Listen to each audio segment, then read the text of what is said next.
Hey folks, here at OS Reviews. You're watching our video review of the Xiaomi Amazfit Band, also known as the M Band. This is the newest addition to a growing collection of Amazfit products on the market. It sells for $60 and the pricing is very similar to the previous Xiaomi Amazfit Arc that was released at around $55 as well. This one is a very traditional tracker and has the same sensor and ergonomics as the Mi Band 2 with a heart rate sensor on the back and a small OLED display that could tell you digits, but not anything more than that. It certainly couldn't tell you any notifications. So obviously the Amazfit Band tries to improve on these things by giving you a full IPS touchscreen display that's quite vivid and has a 2.5D curve to it, which makes it easier to navigate through its swipe-based interface. Taking a closer look at the design of the band first, the construction quality is excellent, just like on previous Amazfit products. It's made out of a fusion between polycarbonate plastics, soft touch rubbers, and aluminum. What looks like ceramic or chrome is actually made again out of aluminum metal, so it feels very nice. And the screen here is made out of a Corning Gorilla Glass 3, so it has ultra resistance to impact as well as to everyday use, so it certainly didn't scratch in our testing, which is good. Otherwise, we can see on the back there is the optical heart rate sensor, which is retained, also covered up by Gorilla Glass 3, and there's also the contact pins for the proprietary charger, which uses magnets to latch on to the unit. The charger itself takes 2 hours to completely power the battery up, and the battery life is rated at around 12 days of continuous use with sporadic syncing in between. And our testing, that was about right. It got us around 11 days before we needed to recharge it. That's about a week and a half of use, and it certainly is pretty good, especially compared to things like full-blown smartwatches such as the Apple Watch that needs to be charged every day and a half, which is frankly terrible. With that being said, it's not nearly as long as the Amazfit Arc or even the BIP, which is their smartwatch that has a electronic paper display. This conserves on battery quite a bit more, and you only have to charge it once a month. So compared to something like this, which has a more vibrant and saturated screen, but it's using IPS LCD, it does drain battery a little bit faster. So that's something to be aware of.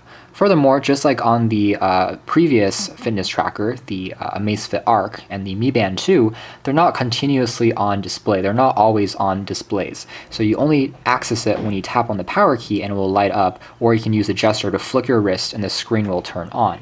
It's not going to be always on. Alright, so let's go through the interface next. If we take a quick look, the main home screen here is fairly simple. It's in the same design language as other kind of Amazfit smartwatches like the BIP and the Pace. You have this red kind of dramatic text that tells you your time and date, and down below we also have number of steps. Once it's reached a full circle, you've completed your daily goal, which you can set up through the app, such as 5,000 steps, 8,000 steps, 10,000 steps, something like that. I can swipe downwards to access the main menu of programs. The first one is a menu that summarizes my stats for the day, including current heart rate, distance walked, steps walked, calories burned, as well as hours slept. I can swipe over from the left-hand edge of the display as a gesture to go back. Down below here we have our notifications. Tapping on this, you can quickly read through, again, social media, SMS messages. This is our weather app that tells you your current weather, highs and lows. Down below here, this is an alarm clock that you can set up. This device does have a vibration motor, so it will physically vibrate to wake you up in the morning, which is kind of nice. And just like on previous Amazfit products, if you have a Xiaomi smartphone, you can use this as a function to unlock your phone when it's been paired using Bluetooth and it's within close enough proximity. The phone will unlock by itself once you're wearing it, which is pretty cool. So it's an extra security feature. Next, we also have access to a stopwatch. So there is a timer that I can start. There's also kind of a stopwatch that I can set up. This is minutes, this is seconds. And down below here, we also have settings. The first tab is for changing the potential watch face. And again, more is available through the app. The second one is to take a look at the brightness of the display, to make it dimmer, to make it brighter. The next is to look at the firmware information. So as you probably realized by now, the Amazfit Band, just like previous Amazfit products, has all of the language settings completely in Chinese. And that's because this product is originally intended for the Chinese market. Through future firmware updates, in addition to development in the coming months, there will be an international version released, which will have English menus.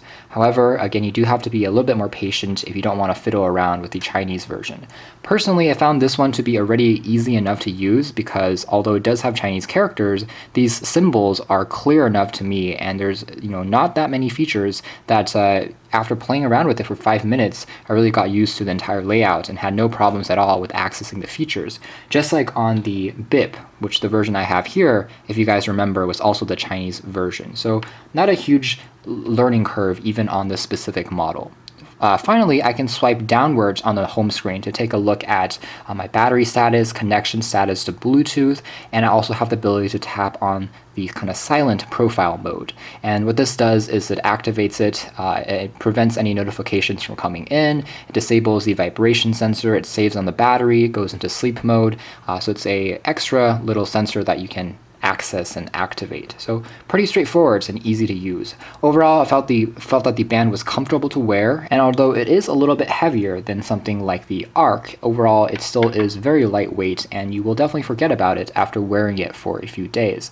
So again, no real issues as far as comfort for both men and women alike. Furthermore, the watch itself is fully waterproof. It can be submerged in more than 50 meters of water, which is significantly more than competitors that can be submerged in 20 or 30 meters, which makes it perfect for not only swimming, but just for regular use. You can safely take this in the shower, you don't have to remove it, and that really is something that saves you a lot of time as you start using it, and it just feels a lot more comfortable. The app is simply called Mi Fit. It's a generic one produced by Amazfit and Xiaomi, works with the Mi Band 2 all the way up to this latest Amazfit Band. The interface is quite straightforward and gives you a good summary of your statistics. Once you're paired, you can see how much battery life is remaining, and on the top you have access to how many steps you've walked, and when the circle reaches 100, you've completed your daily goal. It also tells you your miles and calories converted. Down below here you can take a look at how many hours you've slept, and in a more detailed graph it uses the tracking accelerometer to know when you've been in light versus deep sleep. Furthermore, down below we can also take a look at my heart rate data throughout the day, or a continuous reading at the moment. I can also take a look at my weight settings and how my goal has been met throughout a more continuous array of data throughout the past week. It's all very simple. I can also drag down to sync information immediately. So the app is quite slick, it's consistent, and it doesn't drain that much power. With that being said, a downside compared to something like Fitbit or Garmin is it doesn't give you as much detailed data analytics to play with. It's not going to tell you, oh, this is how you should improve your fitness lifestyle. This is a way to make you exercise more, run more. It simply gives you the data. Overall, I found these sensors to be quite accurate when compared to the Amazfit Arc, in addition to the Xiaomi Amazfit BIP. They got very similar results as far as steps as well as a distance walked. In fact, they were just within, I would say, maybe 5 or 10 steps apart when I was doing a quick comparison earlier. So that's the Amazfit Band, or the M Band, and at $60 it's definitely a great value. But the biggest question becomes, do you need something with a color display? It does give you a few more capabilities, like more notification support in addition to weather support, and a pretty fancy stopwatch and timer and alarm clock function. But if you don't need those features and all you want is a basic straightforward fitness tracker that also gives you sleep tracking capabilities, then the Mi Band 2 and the Amazfit Arc already do that and give you, again, twice amount of battery life before you need to recharge it. However, if you want something that's more of a hybrid between a smartwatch and a fitness tracker, something that looks a bit more fancy and has this pretty nice color display, then this is not a bad deal at all, especially since the cost is very similar to the aforementioned Amazfit Arc, but it gives you more functionality. It's also very durable and has great waterproofing support, which is always a plus. So you can check out more details about this in our official written review, but for now this has been our video. Thanks for watching here at OS Reviews. This has been the Xiaomi Amazfit Band